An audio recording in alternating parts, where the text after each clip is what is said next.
Mythics, how are we all? Yes, it's another Wednesday, which can only mean one thing, obviously. Yes, it's another You Decide how the story unfolds. We are playing Sorcery, Book 2 by Steve Jackson of the Fighting Fantasy series. My name is Ken Boyter, and this is Grocklesnook. He is from the Bottled Imp, I am from Edra Tales, and also the Bottled Imp, a channel that I co-created with Julian. So, go over to the Bottled Imp YouTube channel and check out over 450 videos. We've got fantasy book reviews, fantasy film reviews, and fantasy board game reviews. Also, I do have an Edra Tales YouTube channel, so if you miss any of these live streams, I export them over. Over they go, right over to the Edra Tales YouTube channel, so you can check any of these live streams. You won't miss a thing. And also, I do have an Edra Tales website, so if you go to edratales.com, you can find out all my creative projects. Aren't you the lucky ones? You're early, says Jonathan. Yes, hello there, sir. I am early. What the way that it's working out, I know, early. It's a doppelganger. Yeah, I am a clone. Glenn, how are you? The way that it's working out, for safety, I've said that it starts at 7:15. However, if I can get early, it won't be earlier than 7 o'clock, but if I can get close to 7 o'clock, then I will come online at, before 7:15. So anywhere between 7 and 7:15, just to keep you guessing. Yeah, hashtag however. But I won't do any of the game book until 7:15, because obviously if people, are organised, unlike me, if they're organised and they come on at 7:15, they don't want to be missing the game book. I'm assuming that's why you're here, rather than just the ravings of a madman. Good evening, Steve. How are you, sir? How are you? Hopefully you're all well. Yes, so we did do book 1. We did do the Shalamanti Hills, and we did pretty well with that, actually. We didn't lose any lives, I don't think. So we are now on book 2. Good morning. Good midnight, I should say. Made it in time. Well, thank you very much, Leroy. Yes, as I said before, officially it starts at 7:15, but if I can get on earlier, it won't be earlier than 7 o'clock UK time. But if I can... Oh, hello, Mr. Burpee. If I can get on between 7 and 7:15, then I will. I'll be back. Grabbing some food. Yes, you grab that food. So how is everybody? Hopefully you're doing well. And the latest news that I have for Devilish Dilemmas and Edra Tales Gamebook, To Kill a Thief. This is book 1.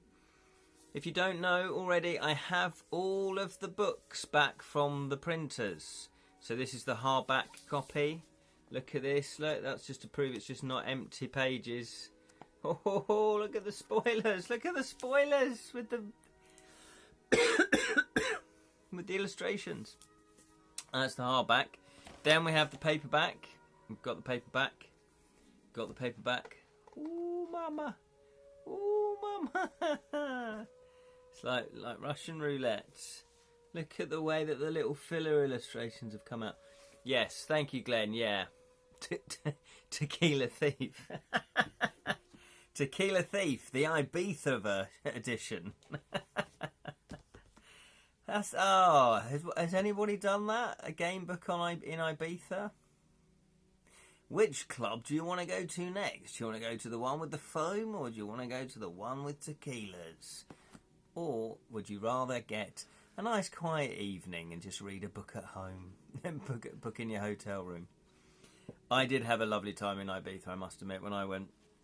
I did go to Ibiza, but for a friend's wedding. And it was gorgeous because we were on the sort of quiet side of the island. But the hotel, we were staying in like a more modern hotel, but the actual wedding was in a hotel that was cut into the side of the cliff. Amazing, just really cool. Sounds a little bit. I only went there once, and that was when I was in like my mid-20s. However, I was single at the time. That's all I'm saying. There was a little Irish bar. Well, I did meet a girl on the beach, as you do.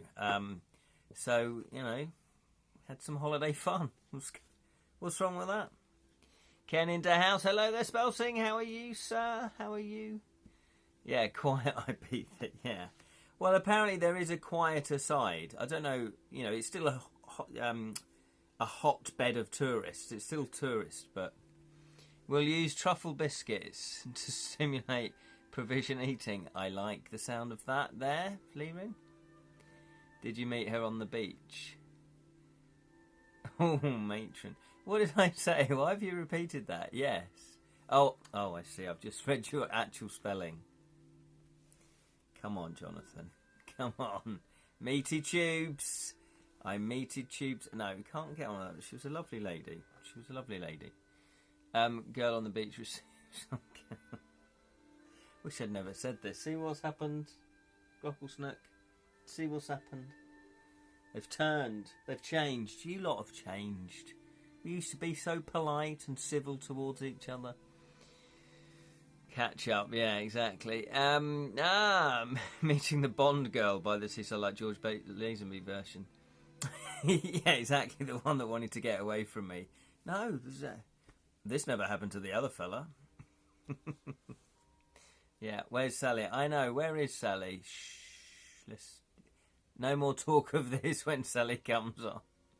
It's actually parents' evening for Sally, so she said she might come on a bit later. And I said, look, if you're knackered, just tuck yourself up into bed while I reminisce about past girlfriends. No, can't say that. Can't say that.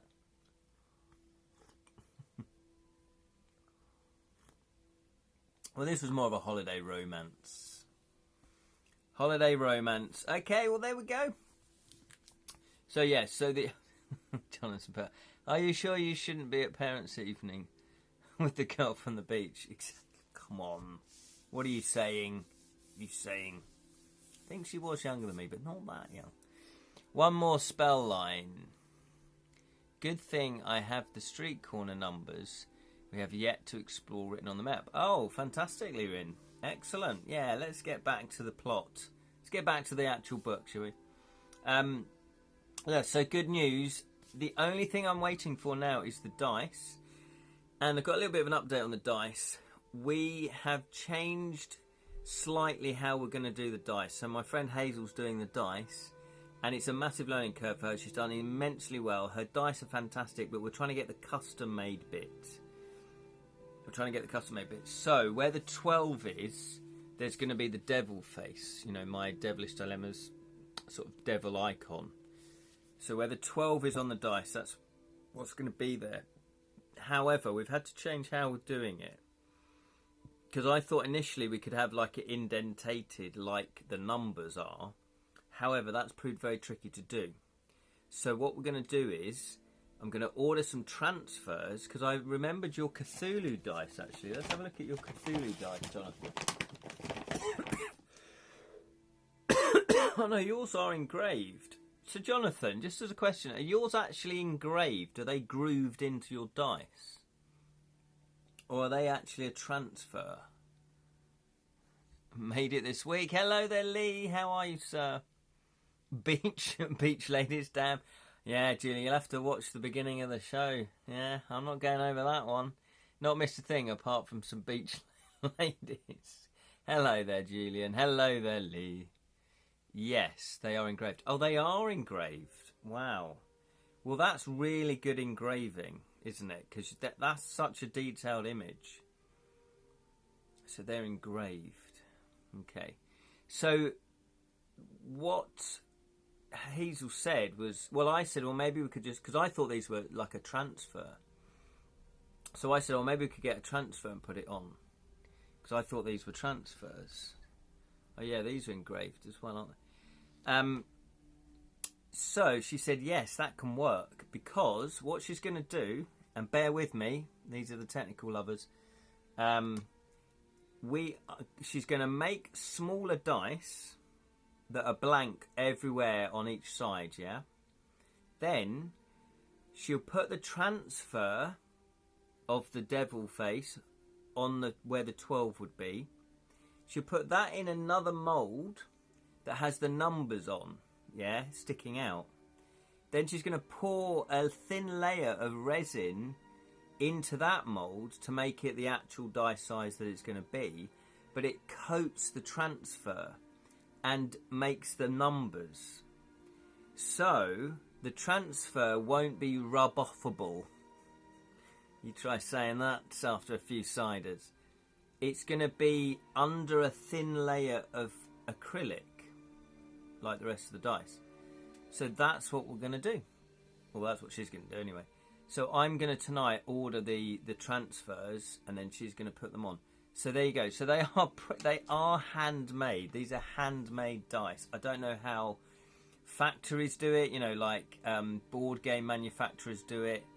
But the quote I got to get them done in China was £350 for 5,000 dice. That was the minimum order. And I thought, okay, you know, if I have to do it that way, then I'll do it that way. But 5,000 dice, I don't know how many you get of these at a time, but 5,000, I thought I'm going to be just throwing them at people walking down the street. CVC is too detailed, but Ronin 40 came out well, as did Dracula. I was going to say, but you can still see the detail, so I think it's successful, but maybe you should have got rid of the background then around Shakespeare's head, but then that's all the Cthulhu stuff. I don't know, but it's, you know, I can still make out what it is. It is very detailed.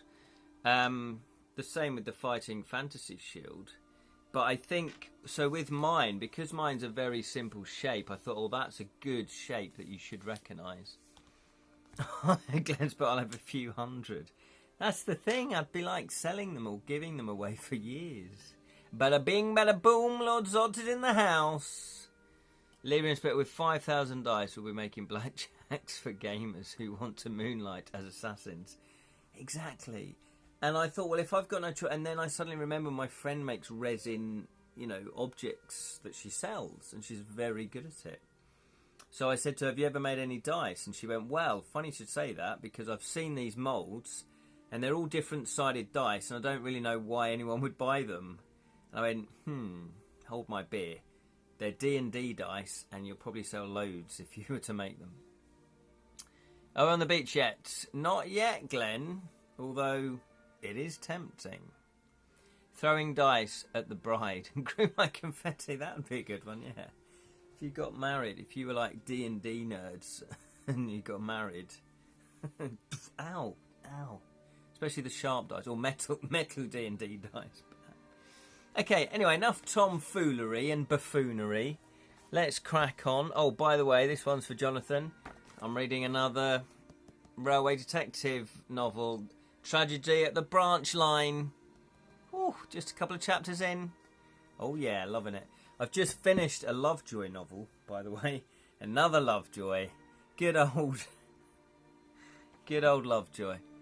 And Nat 20 takes a head off. Yeah, exactly. Vorpal dice. Exactly. Murder by dice. Murder by numbers. I'm trying to think of murder titles. I'm reading... oh, wait, Jonathan's about... I'm reading Sherlock Holmes and the Shadwell Shadows by James Lovegrove. Oh, okay. Is it good? Is it good? I remember seeing... it wasn't a Sherlock Holmes story, but it was an Arthur Conan Doyle story. Sorry, it was written by someone modern, you know, like this was in the 90s. But it was a writing about... it fictionalised Arthur Conan Doyle getting involved in a murder case, but also bringing in supernatural elements, because he believed in the supernatural, didn't he? So he believed in seances and all of that. And that was the first time I thought, oh, okay, so what? Anybody can write a Sherlock Holmes book? And because it was about 19, 20, I didn't really understand the connotations of copyrights and all of that. I can't remember what I asked you there, Jonathan, but you've said yes anyway, so... I've read the whole trilogy. Oh, I said, is it any good? Probably, yeah. I'm reading it. Oh, okay, so I might have to look into that then. Is that Holmes meets Lovecraft? Oh, okay. Oh, that's a clever idea, isn't it? I'd love to write a Sherlock Holmes book. I know. I'm conflicted about writing other people's work, though. I am a bit conflicted. I guess Home is public domain. Yeah, Holmes is definitely public domain, and it was back in the 90s as well. So, yes, it is. Says Jonathan. There are 4 of them so far. It doesn't bother me. I know. So you've built your whole Ace Gamebooks on writing other properties. I think for me, I don't know. I don't know if I'd be good enough, if I'm being totally honest, to capture the style and the essence and the and everything that's going on within that IP, which is why you're so good at that, Jonathan. Anyway, talking of something IP, just trying to segue it in. I am the public. Glenn is the public. The pubic? No, that's something different. Anyway, Sorcery, Book 2. Let's crack on. Let's get all the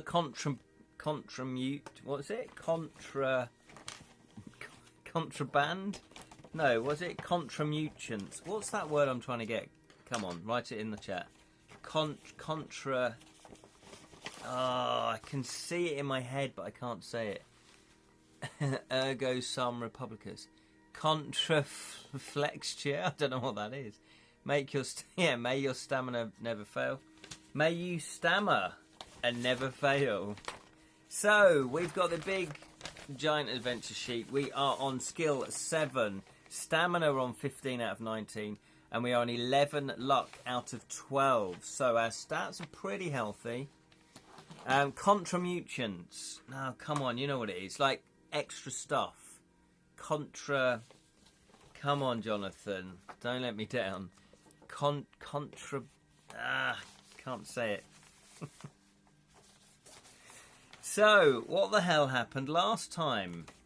Who knows?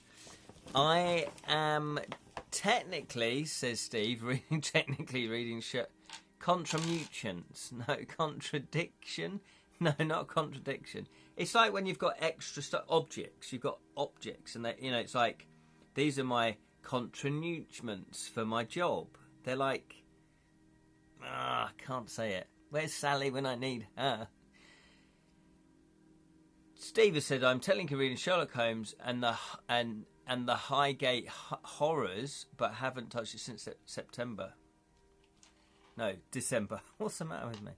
Have we found more of the Gate poem yet? We have found 3, I think. Accoutrements, that's the one, John. I knew Jonathan would get it.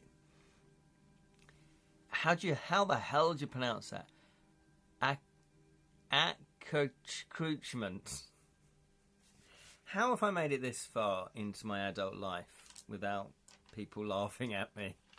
The answer, I haven't. They laugh at me all the time. Contractions. Oh, my contraction. You pronounced it correctly the first time. I know, that's what my brain does. I manage to pronounce stuff and then I can't. Accoutrements.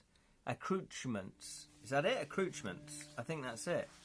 Okay, but I don't think I've ever seen it written down. That happens as well. Anyway, let's work out what we're doing, what we're going on, who the hell is going on, and why the hell is going on. Okay, we are doing part 5. So, the last entry, for those keeping count, is 109. But I do like to reread the previous one as well, just so I can remember what's going on. We are on the reference 109, says Lee Rainey, out a few hundred metres from the North Gate. Oh, that's right. We've only got 3... I'm pretty sure we've only got 3 lines of poem. We need 4 lines of poem to get out of the North Gate, so we're going to be a bit stuck. You listen to the idol's mouth. Oh, that's right. We came up against this idol. And it replies to your question. The god of pride is my own brother. He is called Florga. Although he has fallen from favour with our circle of deities and has not been worshipped by the people of Nair for close to a century. Is this information useful to you? You may now leave the temple. Turn to 109. Pride before a fall. Yeah, well, that's... Yeah, good thinking, Glenn. Good thinking. Good thinking. 109. See, I'd really love to do a talisman game book. And that's basically... That was the grain of To Kill a Thief. That's That's kind of... I started off writing a talisman game book, but got nowhere. I'm a nobody, so they didn't want to know. Hence, by Khorga's grace and Forga's pride. Oh, have we got 2 lines? Have we got the... Let's read out the poem lines. That's a good point. So one... hang on. One line. The third noble... No, hang on. Oh, yeah, is rumoured to be a vampire. One line is... So, tumblers 2 sealed deep inside. Okay. Have we got anything else? I thought we had another one. Then we had... Oh, yeah. Another line is... One lock made out of Gollum's hide. Oh, that might rhyme then. Deep inside. Another line is by Khorga's grace. Oh, yeah, and someone's pride. Ah, that's it. You've done it. By Khorga's grace and Forga's pride. Right, let me write that on top of that. Well done, Lirin. You are on the ball. You are on the ball. Lirin's put it, do we know what order they're in? Not yet, no. We've not been told a specific order. However, I'm sure when we get there, there'll be like a series. I'm sure there'll be a way for us to work it out. The God of Pride, brother, is called Forga. Oh, okay, I've put that. So we've got 3 lines on our shirt. The type of word I would expect Boris Johnson to say randomly just to confuse people. Yep, absolutely. He did a good job at confusing people, didn't he? Okay, so 109. You leave the temple and head on. The large north gate looms up in front of you. This gate is heavily guarded and you will have to make plans for dealing with the guards. Turn to 175. 175. Who the hell is Boris? And Borat. Anyone seen Borat? Right, okay. 175. The bit where they're wrestling in the hotel. In front of the gate, the city guards are patrolling in 3s. You stop at a tree and pick your moment to approach. When only one group of 3 stands between you and the north gate, you step out towards them. They look at you scornfully. The gate is closed, simpleton, says the tallest of the 3. So turn around and head back into town. You dare not fight them, as their comrades will soon be back. So, you have a choice. Will you offer them a bribe or cast a spell? It doesn't give me a choice of spells yet. It won't give you that yet. So what do you want to do? Type bribe if you want to bribe, or spell if you want to cast a spell. Glenn has put bribe, all of the money. Just give them all the money. Steve would also like bribe. However, though, I feel like we need to find that other line of poetry, the other line of the spell. Otherwise, we're not going to be able to get out, are we? Oh, then we've got people that would like to spell cast. Steve, spell sing, obviously. Lirin, spell we only have 3 GP left. Oh, that's a good point, actually. I should have told you that. Oh, I've got the fact we've got 4 gold pieces left. Probably won't work, says Lee. Yeah. Glenn's put bribe. But we only have got 4 gold pieces. Okay, so it looks like Glenn's trying to vote twice. There's always one, isn't there, Glenn? So we've got spell, bribe. So we've got a stalemate here. So let us use a Shakespeare versus Cthulhu. Although I do have a To Kill a Thief special dice, which is a one-off special dice that Hazel made for me while she was practicing making dice. Have I got it to hand? Bear with me. Oh, I think I have. So she made me a set of D&D dice that look like diamonds. Don't know if you can see that properly, actually. Look like diamonds. There you go. So they're just clear dice. And she may be a set of D&D, but there is a D6 in there. No need to roll. Oh, okay. We don't know the order either. We've only got 3 lines and we don't know. Okay, let's bribe them. I'll change mine. Hang on. No, but Glenn, you were bribing anyway. I've got here that Glenn and Steve are bribing, and then spell sing Lirin. Oh, is Lirin... Yeah, so it's still 2-2.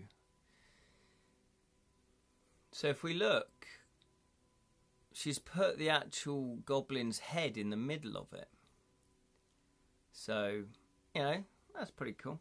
So, damn it, he reads. Yeah. Coming one. Oh, cunning one. You are, exactly. I've got eyes. I've got peepers. Right, okay. Let's roll. 1, 2, or 3 is bribe. 4, 5, and 6 is spell. Here we go. It's a 5. It is a 5. It's rolling high. I like that. So, that is a spell. We're going to cast a spell. Cast a spell. 26. Yeah, I think we've got here too early, but I don't know. There might be a way for us to go back and look for it. We'll find out. We'll find out. Okay, which spell would you like to cast? Jeepers Creepers, where did you get those peepers? Yeah, there you go. Lee's also put that as well. So, you can cast... That's what a map with street numbers is for. Exactly, Lirin. Lirin's on top of it. We're all right. So, which spell would you like to use? You choose then. Rap, Zip, Yag, Dud, Huff.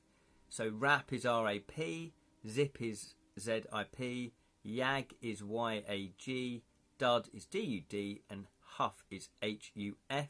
If you know none of these, you'll have to offer them a bribe, otherwise you'll move on. So which one would you like? Glenn has put Yag.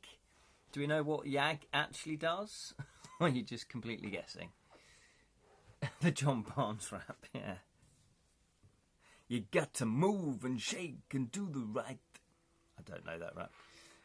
The guards will send us back, I guess. Yeah, I'm hoping they will. With a flea in our ear. Dud, to make fake treasure. Oh, yes. One of our various creature teeth. Dud, Yag and Bribe. Sounds like a puppet duo from the 90s. Yag and Bribe. Dud. So it looks like Dud is the most popular one. So we'll go for Dud. Dud is 475. 475. 475. I do love the smell of books. Has that actually got a name for the people that love the smell of books? Especially sort of second-hand old books. In other words, mouldy books. Lord Zod also put Bribe and Yag. Good thing Mr. Jackson did not specify how many several creature teeth are. Yeah. So we have unlimited duds from my playthroughs. That is fair, just says. Steve has coined it. Yeah, weirdos. Or librarianitis, which is slightly more polite. Bibliophile, yes, that's a lover of books, but I'm wondering if there's a specific term. There you go. I knew Jonathan would be there. There we go. I can't pronounce that. Bibliomizer, whatever it says there, is the pleasurable scent of a new or old books, often described as musty, vanilla-like, or almond aroma caused by the chemical breakdown of paper, ink, and glue over time. Oh, it's just get high off of that. I guess you are. It's glue. Why can't I pronounce it? Anyway, well, thank you very much, Jonathan. I knew there would be some sort of name. So, 475, deduct 2 stamina points. Deduct 2 stamina points. So we are now on 13 stamina out of 19. You promise the guards something more valuable than a few gold pieces. Reaching into your backpack, you cast a spell silently on something inside. You choose what, but whatever it is will be lost to you. You pull out a handful of false treasures, and their eyes widen. You offer them all this if they will allow you through to the gate. They agree and greedily snatch the treasure from you, dividing it up and stuffing it into their pockets. You're allowed through to the north gate. Turn to 271, but you'd better be quick, as the guards will soon discover the treasure to be worthless. 271. Okay, so... Suckers. I guess, yeah, a bag of creature teeth. So should we just do it? It was a creature tooth. Or, 3 or 4 creature teeth. I think we found a loophole. Leaper here, what you don't want is the smell of second-hand books from landfill, trust me. Yes, that is a completely different... Yeah, it's musty, but a good musty. Just like my aftershave. That's funnily enough what they call me, musty. Musty Boiter. Unlimited duds, hooray, yeah. Do we have to open the gate, though? Well, that is a very good point. Well, having never played this book, I have no idea. So 271 is the next one, isn't it? Did I say that? Yeah, 271. 271. We will find out. We'll find out. You step up to the dark north gate of Khare. A few yards from the gate, you stop dead as a phantom voice speaks to you. Halt, stranger. Halt, stranger, booms the voice. You look around, but no one is near. It is the gate itself speaking to you. You may not pass through this gate, for it is wizard locked.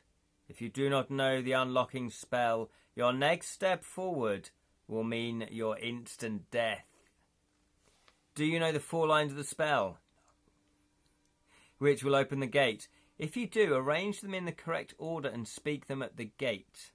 3 numbers are hidden within the spell. If you write these down in order, the result will be a 3-digit number. Turn to the reference with this number to see whether you have recited the spell correctly. If you do not know the 4 lines of the spell, you'll have to start again, this time being careful to follow all the clues which will lead you to the keepers of the spell lines. What? Start again? What is this? Like a 1980s ZX Spectrum game? Pretty much.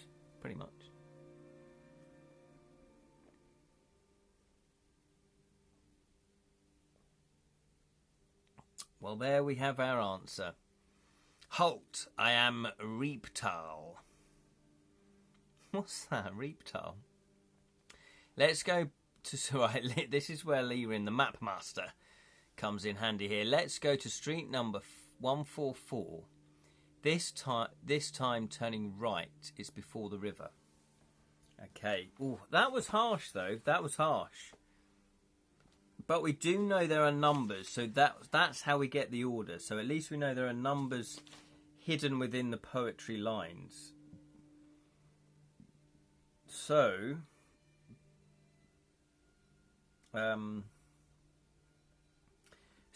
so one line is, so tumblers 2 sealed deep inside. So that's the number 2.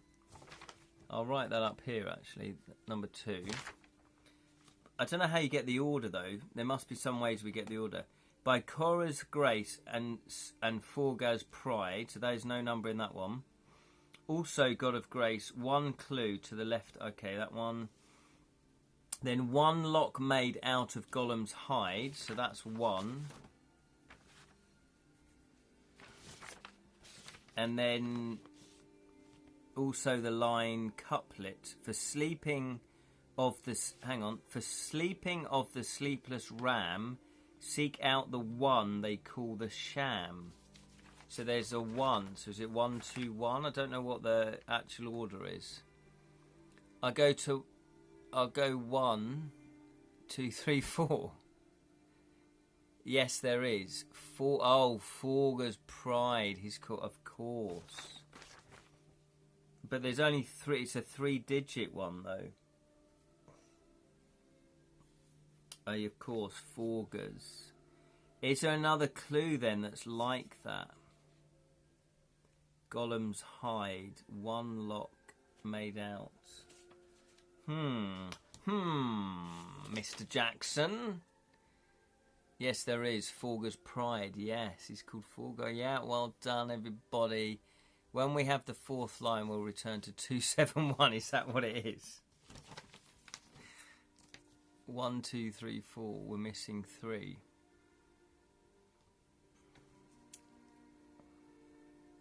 Oh, I see. So 1 lock made out of Gollum's hide.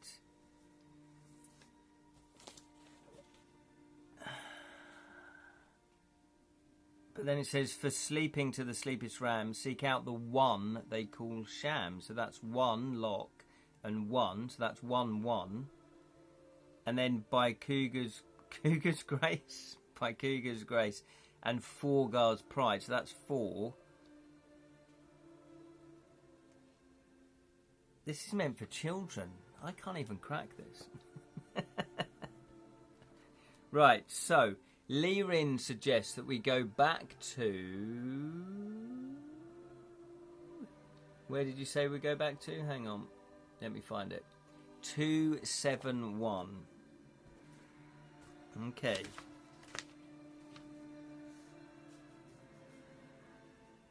Oh, which is just the last entry, right. The sham stuff isn't a spell. Oh, isn't it a spell line? Isn't it? Why have I written as a spell line then? Oh, okay. So we've only got... Oh, we have got 3. So 1 lock made out of Gollum's hide. So Tumblers 2 sealed deep inside. Okay, that rhymed. So 1, 2. And then by Kurga's grace and Forgar's pride. So that's 4. So we need 3. Anyway, right. It was a clue to who we have to find the next book. Oh, is that what it was? You shams. This is a sham, Julian. I am a sham. Call myself a Gamebook enthusiast. Look at me. Stumbling across, falling down at simple rhyming spells. Okay, so we're going to go back to... No, what did you say? Where are we going back to? No, we go back to 144. Yeah, there you go. So we're going to go back to 144. Okay. We'll go back to 144. We're going to rewind 144. We're going to time travel back in time. Find line 3. That's all we have to do. Oh, okay. So I think this is the one where we were actually in jail. Your backpack and weapons are taken from you, and you are locked in a cell, watched over by a red-eyed guard. You have a cellmate, a chirpy little elven, who greets you and welcomes you to your new home. He comes from Elven Valley in the Shalamanti Hills, and since he has been locked in the cell for months now, he is glad of some company. You seek him why he hasn't been able... Oh, you ask him why he hasn't been able to escape, as elvins are magical creatures. But he shakes his head, saying that he cannot get any of the spells to work in the jail. He suspects that a scramble spell operates to neutralise magic. Can we get through? No one. That's entry 143. Oh, sorry. I'm reading the wrong entry. Reading the wrong entry! Stop! What is the matter with it? Can we sack the dungeon master? It's useless. Look, Grocklesnook's checked out. Fainted of all the amateurism. 144. Let's start again then. It's a much shorter entry. At the junction ahead, you may either continue straight on or turn right. Which road will you take? So, which road did we take? 144. Which one should we take, Lirin? God, this was way back, wasn't it? This was in part Was this in part 3 that we were here? Yeah, part 3 we were here. No, part 2. This was way back. This time we turn right. Okay, yes, because last time we turned to 165. So we're going to turn right, 120. The road less travelled. Absolutely. I have read that book. It's a pretty good book. Pretty good book. So 120. Passing through the streets, you reach another junction where you may either continue straight on or turn left. No clues. No clues! That doesn't help. So, what would you like to do or leave in? But now we turn left. Okay. We are getting guided by a mysterious force. Use the force, Luke. So, 120. So, what did you say? We turn left. 139.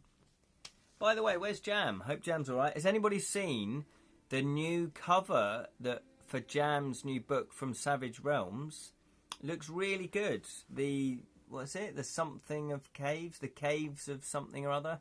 I can't pronounce it. But yeah, have a look on Savage Realms Facebook page if you haven't, seen it. Really good, really good. And that's one of the books that you're going to get. If you backed my project and Jam's project, you're going to get that for free as an ebook and also now as a printed book. Plus, my version of that, my extra book that you're going to get for free if you back both projects, The Rat Wife of Sleepy Eye. I finished writing it. I finished proofreading it myself. I'm going through making all my corrections. Then once I've done that, I'll print it out and I'll give it to Sally to proofread. And then, if anybody would like to play test it, I would be most grateful. I know Julian's offered to do that, so that's brilliant. That's the one. Raiders of the Can we start tonight again? Raiders of the Idiom Caves, I think. Yeah, that sounds right, that does. Yeah, it looks really good. Really cool cover. Really like it. So, hopefully, they'll do a similar cover for The Rat Wife of Sleepy Eye, similar style. I think that's the style going forward now for their non-canon books, if you like. Because they've got a Savage Realms system mechanism, but then they've got, peripheral game books. So there you go. So just thought I'd give you a little update. Right, so what are we doing? 139. Id see and yes, happy to playtest. Oh, you did see it, and brilliant. Thank you, Julian. I appreciate that. 139. 139. Further along the street, you pass a small chapel. From the noises inside, you would guess a meeting of some sort is going on. Do you wish to investigate or continue on your way? Type investigate if you would like to investigate, or continue on your way if you want to continue on your way. It's probably a good idea to investigate. Probably. There we go. Lehman's put investigate.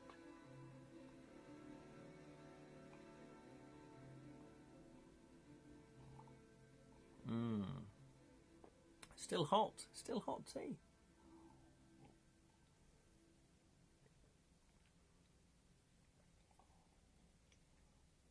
I'm always fascinated by when something's discovered food-wise. Because who's what goes, oh, well, let's do that. Like cheese. Let's create cheese. So it's the same with tea. It's like, oh, look, we've got some leaves. Should we crush them up? Yeah, well, that sounds like a good idea. And then what? Boil them over the fire? Make a drink out of it? Early game books in the 80s encourage you to look in every nook and cranny so you can take everything that is not nailed down. Yeah, absolutely. Well, it just feeds. These game books really feed on curiosity, don't they? And exploration. And having written, I guess, 2 game books now, especially this Rat Wife of Sleepy Eye, I found myself finding a dungeon master's voice, like I was actually hosting a D&D campaign. Whereas with this one, you've still got that. But this one I was very much writing it from a novel point of view, hence why it's a bigger book. So it was an interesting sort of discovery that I made. And opening doors. Absolutely opening doors. You see a wooden door. Would you like to look through the keyhole, or would you like to just open it? Or unlocking doors, basically. 139. So, further on the street. So, we're going to go into the chapel. We are going to go and investigate into the chapel. 187. And also, I do think when you're playing a game book, it's all to do with expectations. When you're reading a novel, you don't expect to be given choices, so you're not bothered there aren't any there. But with game books, because you kind of are playing it, you're choosing how the adventure unfolds, you're fighting monsters, you know, you're bartering, you're casting spells maybe.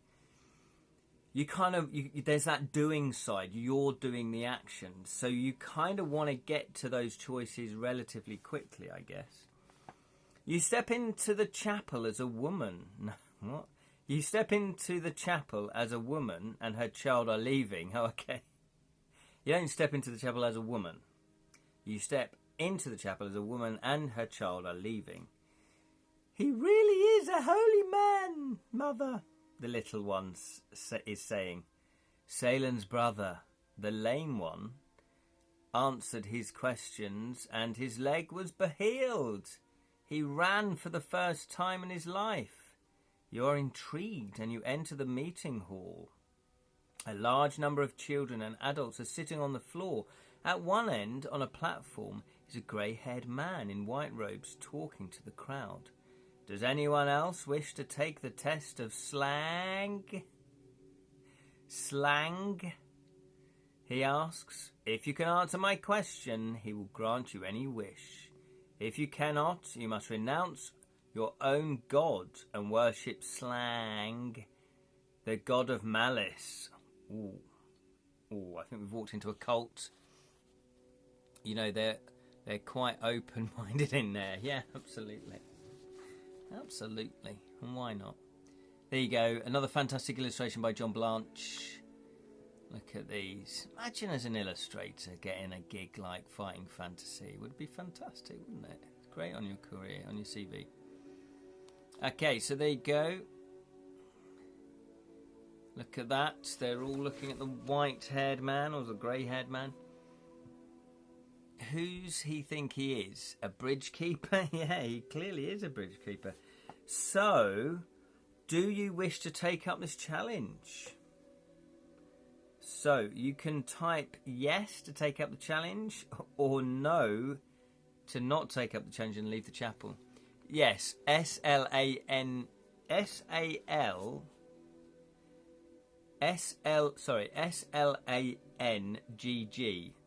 Slang. Take the test, says Lee Rin. Steve also wants to take the test. Remember, this is the god of malice. Is that Warhammer? Is it? I don't know. Obviously, they owned both IPs, didn't they?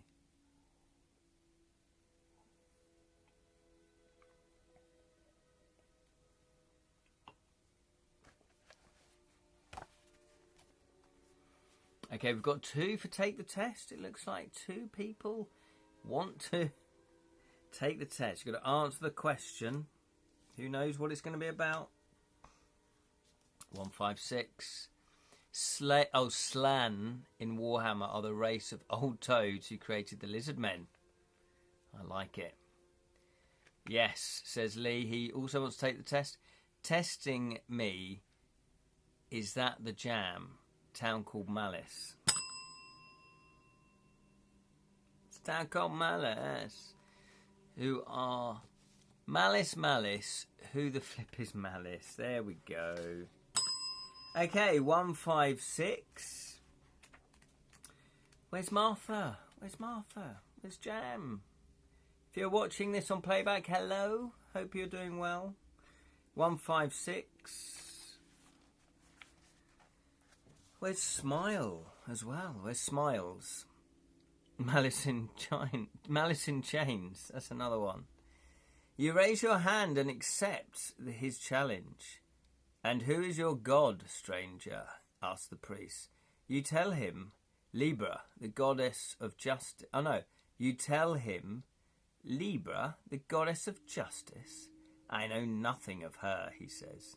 "You will find Slang, a much more powerful deity. Let us see whether Libra can help you with the challenge of Slang. If you answer my question correctly, you may ask anything you wish.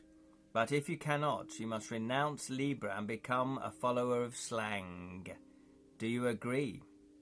You nod and tell him to ask his question. Bigfoot. Hang on, what?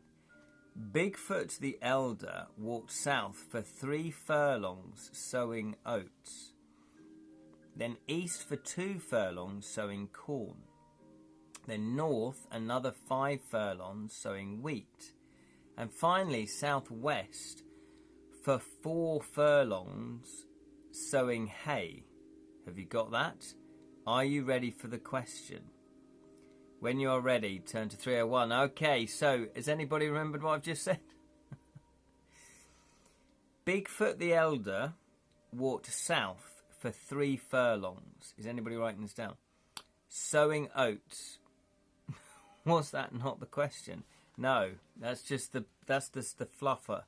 It's just the preamble. Bigfoot the Elder walked south for 3 furlongs, sowing oats. Then east for 2 furlongs, sowing corn. Then north another 5 furlongs, sowing wheat. And finally southwest for 4 furlongs, sowing hay. Have you got that? Are you ready for the question?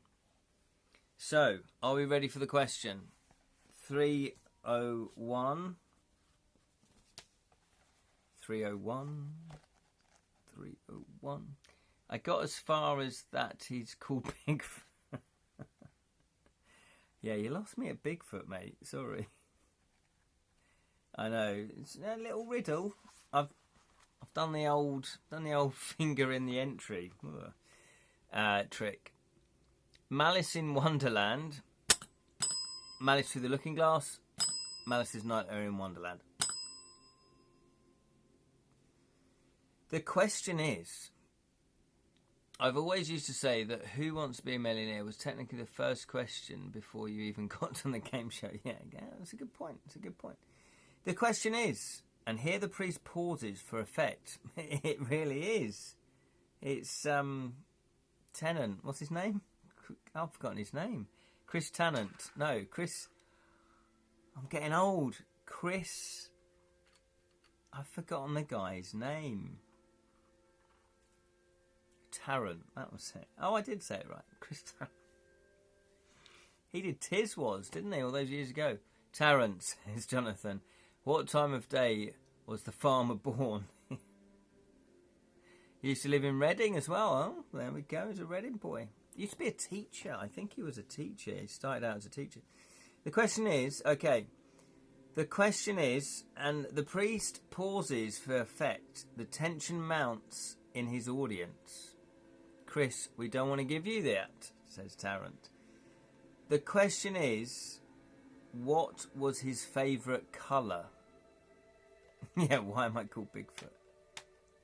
You protest strongly as the question is most unfair, whereupon the crowd bursts into laughter. You smile sheepishly as you realise you've been caught by what must be one of his standard hoaxes. He is certainly quite a showman for a priest. He's a charlatan. I think he used to live in a caravan in the school car park. Yeah, I think I heard that as well. What's my wife's name? All right then, Alalanda, he starts. You are amazed. How did he know you were from Analand? He asks his question. In Bigfoot's family are 6 sons. Bigfoot is nearing the end of his life, and he wishes to divide his wealth exactly among his sons.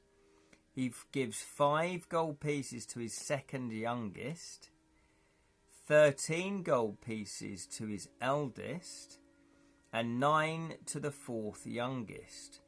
Do you know how much the other son received, and how many gold pieces he possessed in all.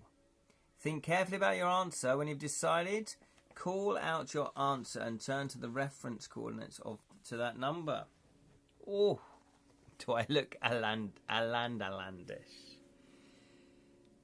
Told you same. What? I can't read the purple. Time of day, etc. You are sitting in an all south-facing room, and a bear walks past the window. What colour is it? Oh, is that to do with polar bears or brown bears? Yeah, that's what it is. Tell us again, please. Maths. I know, I don't play game books for maths. That's the beauty of the game books, because you can put different puzzles in and different, things to mess with people's brains, basically. Here we go then. So, it says here, in Bigfoot's family are 6 sons. Bigfoot is nearing the end of his life and wishes to divide his wealth exactly among his sons. He gives 5 gold pieces to his second son. But he hasn't divided them exactly. So he gives 5 gold pieces to his second youngest son, 13 gold pieces to his eldest son, and 9 to the 4th youngest son.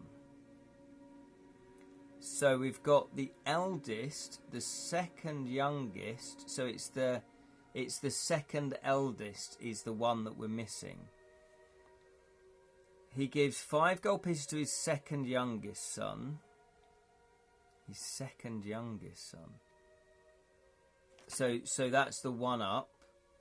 I know he's got 6 sons. He's got 6 sons. Jesus. Does anybody know the answer? Okay, got 6 entries on paper. Okay, 48, says Julian. Are they all equal? Let me read it out, without commenting. In Bigfoot's family are 6 sons. Bigfoot is nearing the end of his life and wishes to divide his wealth exactly among his sons.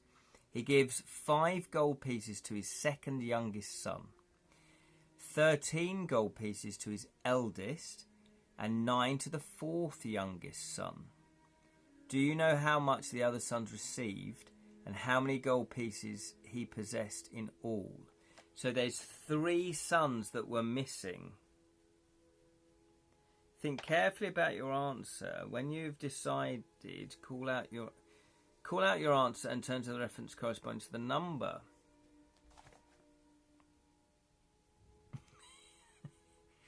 He's not just got big feet then. It's ironic, says Lee. His feet are tiny. Yeah. Oh, Julian, have you done that? Have you done it, Julian? Steve's put 48. Julian already had said 48. So 1 is 13, 2 is 11, 3 is 9, 4 is 7, 5 is 5, and 6. I have no idea how you explain that. That sort of thing is, if you were to explain that to me, I would have to be in the room with you and you would have to show me your workings out. There's something we can chat about at Fighting Fantasy 5, Fighting Fantasy Festival 6, I think it is. The eldest is 13, the third is 9, second youngest is 5. Oh, I see. It's the age. He's giving 2 less the younger the sons get. Oh, they don't tell you that in these. What's maths? When are you going to ever use maths, they say at school? Kids ask teachers at school. Eldest gets 13. Is it Pascal's theorem? Second youngest gets 5. Anyway, the answer is 48. That's what you have scratch papers for. Yahoo! Okay, that's where you have calculator. See, you can't work that out on a calculator, can you? That's just knowledge. That's what that is. And that's why I didn't have it. So, we're going to turn to 48, according to Julian. So, well done. 48. Is this correct? Let's find out. The priest cannot hide his disappointment. Let's turn to 48, says Lewin. Julian, you demand. You certainly are. Apparently the people of Nair are not trained in the science of mathematics, as you were in Analand. As he has agreed, he will grant you one wish. You ask him what he knows of the spell to open the north gate of Nair. I am unable to tell you the spell in its entirety, he says. But, as I am only the first noble of... Hang on. As only the first noble of Nair knows all the 4 lines. But I can tell you one line, which is, I bid you portals open wide. His audience is amazed at your wisdom, and they shout out their good wishes as you leave the chapel. Restore your luck score to its initial level. Wow, fantastic. We do have Julian to thank for that. Unless he just looked it up online. Either way. Either way. Right, so we're back up to 12 luck. We're on 13 stamina, by the way. We do have 1 provision left. We do have bomber fruit. However, I think we're very close to finishing this book, aren't we?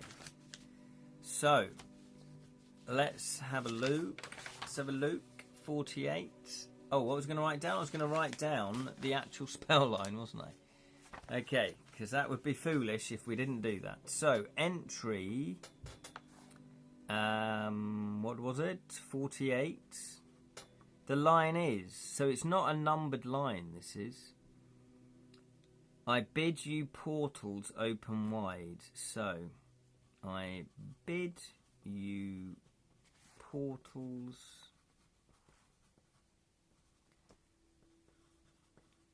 open wide. That's all it says. Now turn to 165. 165. Given the rhyme scheme, that sounds like the final line. Yes, I would agree with you there on that, Lerin. It's sort of like it's a capper, an ender, as Shakespeare calls it. Talking of Shakespeare, has anyone seen the Hamnet film? Really good. Sally and I saw it. It was fantastic. Really powerful. Really sad. Very tragic. It is a tragedy, you know, like Hamlet, but it is a tragedy, but it's an uplifting ending. Really good. We need book 3 next. We do need book 3. I was thinking that today, actually. I thought, I better order book 3, because I've not got it yet. Shoved a photo of my workings in Edra Tales. Oh, there we go. If you are interested, I might have to take a look at that. Julian has put his workings on that very, difficult one. If you didn't know Pascal's theorem, then, I don't know. Oh, I don't know how to pronounce that name, Lirin, but, Chloe J.O., the director of Hamnet. The director of, is she a Taiwanese lady? Well, she's got such a beautiful eye. Such, not as in vision, I should say. I'm sure she's got beautiful eyes, but beautiful eye, vision, sensitivity, and it's like a real adult film, as in mature film. That's just so emotional, beautiful film. So fantastic, yeah. So if you do get a chance to see it, I would totally recommend it. Unfortunately, there is no Cthulhu involved. So, look here, I've just discovered this. Does anybody notice this? If you use the dice in the book, every now and again it's got win gold pieces. So here it's got, win 10 gold pieces. Has anybody else noticed that? This one says win 5 gold pieces. I think I noticed it last time, but it didn't really register what it was. Anyone else notice that? Oh, are we still live? All the numbers have gone. Oh, we're back. We're back in the room. Little glitch. That's for when you attend gambling halls. Oh, is it? Oh, is it? So it says flick through to see if you win any money. Ah, they're clever. These books are really clever. They're really cool. Okay, so we're going to go to 165. Night is approaching and you have no wish to spend it in the streets of Nair. You stop a passing woman and ask the way to a nearby inn. Head onwards to the port, she tells you. There's an inn that way. But hurry, stranger, for night is approaching. You thank her for her help, and continue. Eventually you reach the Wayfarer's Rest and step inside. We have been here before, haven't we? 1:10. So we're probably just going to... Are we going back? Oh, yeah, here we go. Here we go. Now we fast forward. I was going to say, should we just fast forward to 271? Yeah. Let's do a fast forward to 271. Yeah, well done, Leroy. I was just about to ask, do we want to play this bit again, or should we just fast forward? Let's just fast forward. Come on. Let's cut to the chase. Skip to the end. So, it says, do you know the 4 lines of the spell which will open the gate? Yes, we do. If you do, arrange them in the correct order and speak them at the gate. 3 numbers are hidden within the spell. If you write these down in order, the result will be a 3-digit number. Turn to the reference. Okay, so one line says 1 lock made out of Gollum's hide. So is that the start one? So that's 1. Then it says by Khorga's grace and Forga's pride. So that looks like it's 4. So those 2 might be together. Although, hang on. 1 lock made out of Gollum's hide. So Tumblr's 2 sealed deep inside. Then we've got I bid you portals open wide. By Cougar's grace, Forga's pride. So is it 1, 2, 4? Are we sure of the order? 1, 2, 4 says Lee. Yeah. So Lyrin's put here 1. So Tumblr's 2 sealed deep inside. 1 lock made out of Gollum's hide. By Cougar's grace and Forga's pride. Bid your portals open wide. Yes, so I think it's 1, 2, 4 though. Let's just read that again. So 1 lock made out of Gollum's hide.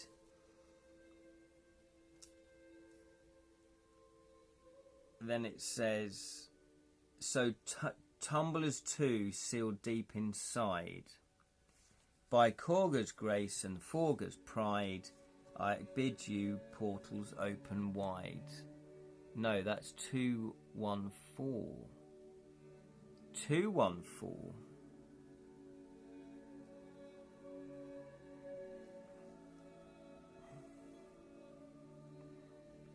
Why would you? It seems a bit weird though that he would start with the word. He would start with so Tumblr's 2 sealed deep inside. That to me doesn't feel like an opening line. What do people think then? What do people think? Is it 1, 2, 4 or is it 2, 1, 4? What do you think? What do you think, buddy?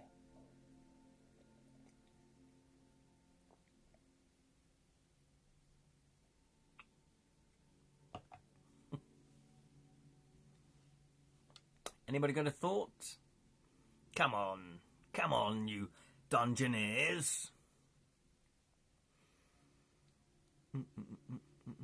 214 Lirin. Lirin's standing firm on that. So Lirin's version would be, so Tumblr's 2 sealed deep inside. 1 lock made out of Gollum's hide. By Khorga's grace and Forga's pride, I bid you portals open wide. Should we do it then? Okay, let's go for 214. Lirin hasn't really let us down yet. Oh, I'm going to sneeze. This isn't going to be pleasant. It's like a gunshot, wasn't it, that one? You alright? Look, Gruckle Snook. Stay with us. There we go. Here goes nothing. So we're going 214. 214. Here we go. It's either or, isn't it? It is either or. 214.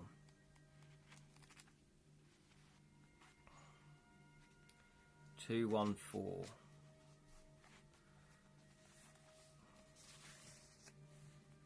214. With bated breath, you wait to see whether you have recited the spell correctly. You hear a creaking sound, which gets louder. Suspecting a trap, you look round, but there is nothing to fear. Instead, a crack of light appears down the centre of the gate. Turn to 511. Well done, Lirin. Well done, Lirin. Explosive sneezing. And yet, his head stayed on, I know. Do not ever try to sneeze with your eyes open. It's impossible. And your eyes will come out on stalks like cartoons. 511. You have succeeded in opening the gate, and this part of your journey is almost over. 511. 511.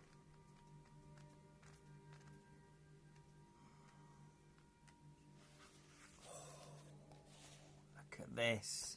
We get a beautiful illustration there. A lovely gate to the path onwards. Now use the prayer we have yet to use and restore our stamina to max. Oh yeah, we could do that. No, didn't we use it though? Didn't we use it? 511. Slowly the gate opens in front of you. You have overcome the dangers of the deadly city port, and your journey is half over.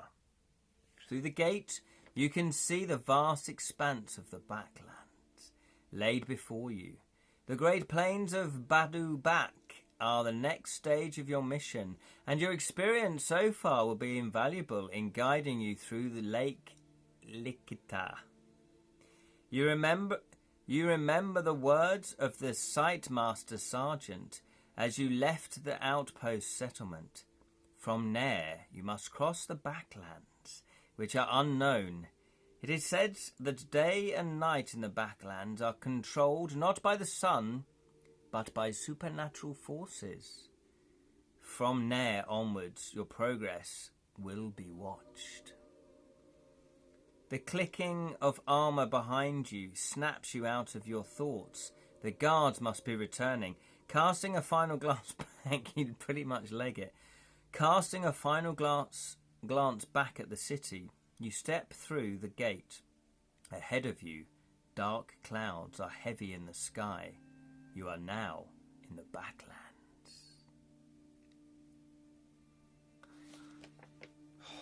We did it. Well done, ladies and gentlemen. Well done. Right at the start, the Sightmaster. Of course.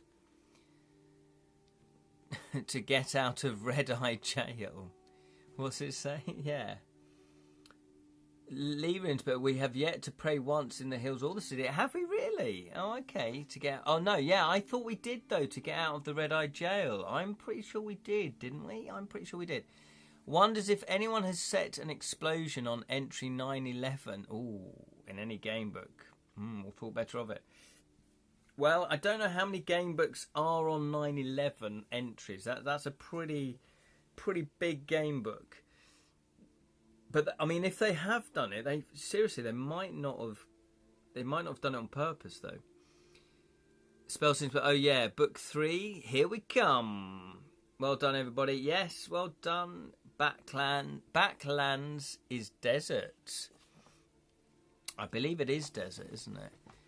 But we have yet to pray in the hills. Our goddess justice will forgive us if we use it now. Shall we? Should we just use it now? We'll just use it. So does calling on the goddess restore all of our stats? Is that how that works? Right. Let's have a look. Where's the map? I'm sure there's a map in here, isn't there? Isn't there a map at the front? Come on, you've got it. The map at the back? No, it's the spells at the back. Let's have a look.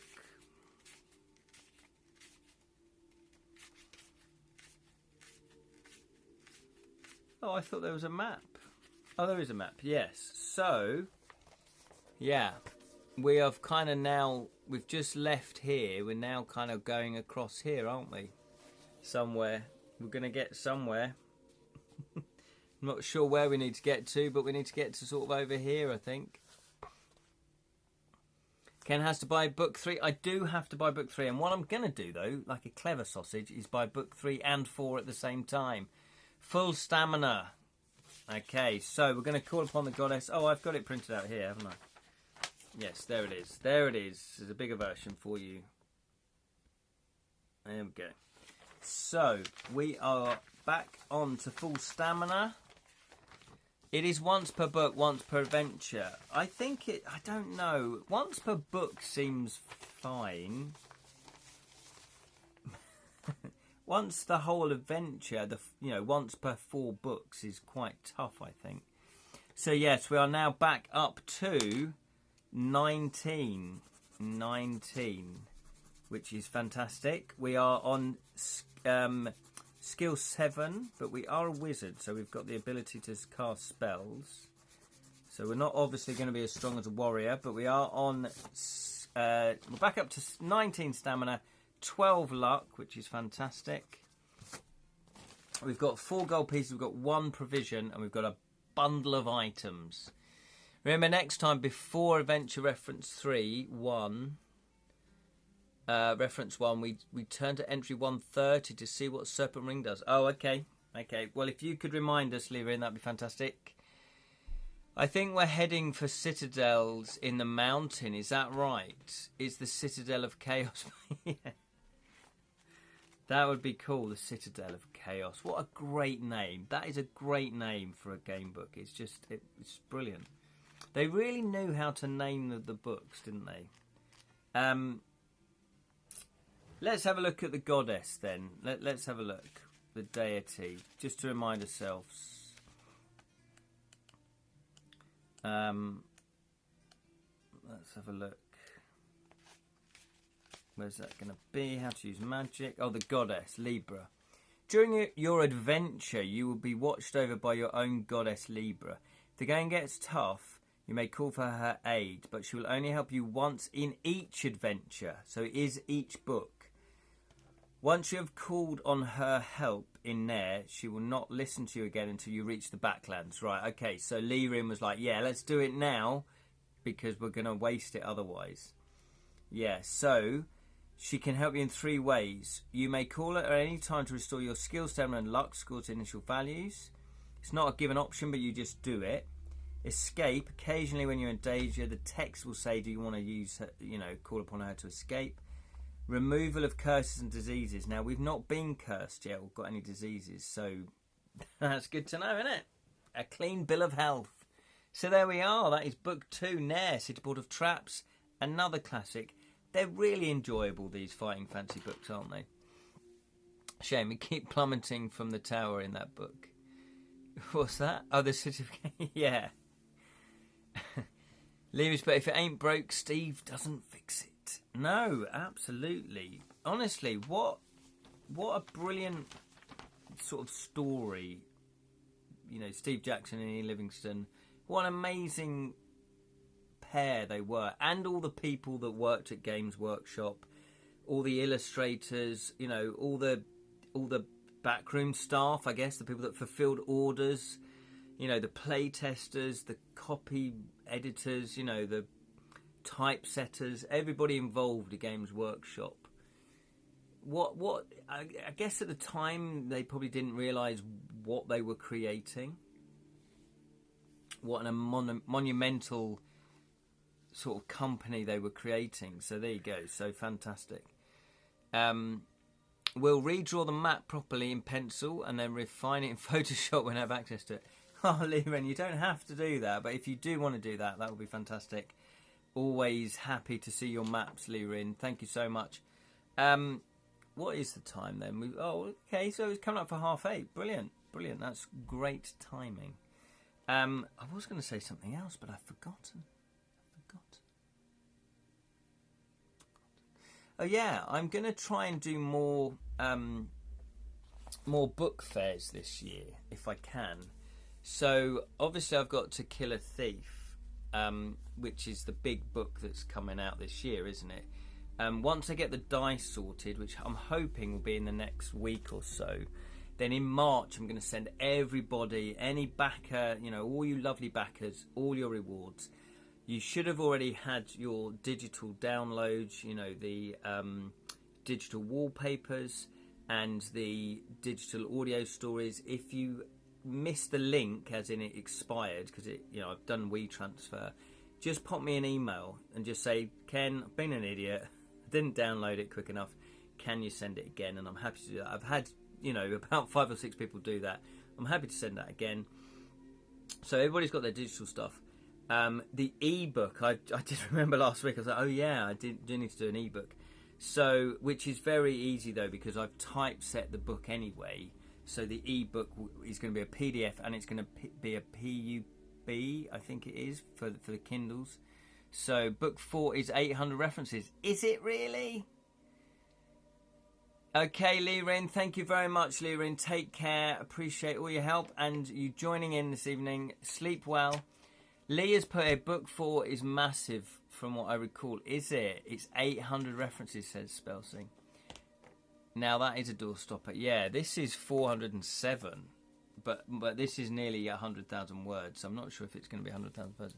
Julian's bit. No, I'm not streaming tomorrow. Oh yes, I was going to mention that. Taking Joe, no, not Joe, taking Jay to Guildford for entry audition. Oh, I meant to text you back, Julian. I've got a murder mystery this weekend, so I can't meet up. I meant to tell you earlier, so I'm really sorry about that. Yeah, I've got a murder mystery up in Bath. And B, we moved Gamebook Day from Thursday to Monday as of next week due to more Thursday commitments. Hope you can still join me. So there we go. Breaking news. Julian's Babel_17 Twitch channel is going to be moving to Mondays. So hopefully you can still make that. Slang seems less god of malice than god of maths. Yeah, exactly. The god of trigonometry. Good sunrise, everybody. Thank you, Lirin. Yeah. See everyone soon. No worries. Maths is malicious. Yeah, you could say that. It is. Nobody likes maths. Nobody likes maths. Steve says, I'll be there. Mondays, I do actually go to either a board game playtesting group, or just a board game club where you just play published games already. But occasionally I do sneak in a playtest or two. Julian's put in Minecraft moves to Thursdays, as I don't mind missing a few of those. So if you're following Julian, watching him play Minecraft, that's going to go to Thursday nights. And remember, Jonathan Green's Shakespeare vs. Cthulhu book is now out, as is his 3rd Arkham Horror. I believe that's right. So we do need to play the second one of those. God, I've got a long list of game books to play. Oh, what did I see? There was... Oh, I can't remember. It wasn't a fantasy game book, but there was a game book that I thought, oh, that looks quite fun. Anyway, yeah, so I do want to do... yeah, Jonathan, I do need to speak to you. Is there any stands left for Fighting Fantasy 6? 6 or 7? Because I wouldn't mind having a little stand just to say, hello, I've got a game book to be published. Who would like to buy my game book? Please buy my game book. Lee put, will book 3 be here for next week, or have to do Choose Your Own Adventure? It should do. Amazon are very good. They should be able to get it to me if it is on Amazon. Plus, his Valiant game book comes out in March. Oh, Jonathan, you are prolific, my friend. Congratulations on another one. I don't think I knew that. Well done. Oh, and his Kickstarter. Oh, yes, that's it. I saw that one. The 5th anniversary of Dracula. It's the hardback edition. Yeah, so if you're into Dracula and you haven't got that book and you would like a hardback edition, check out his Kickstarter for the 5th anniversary of Dracula. Fantastic. So, there we are. It's a pleasure once again. Anybody got anything else to say? Just sit here for the next 5 minutes.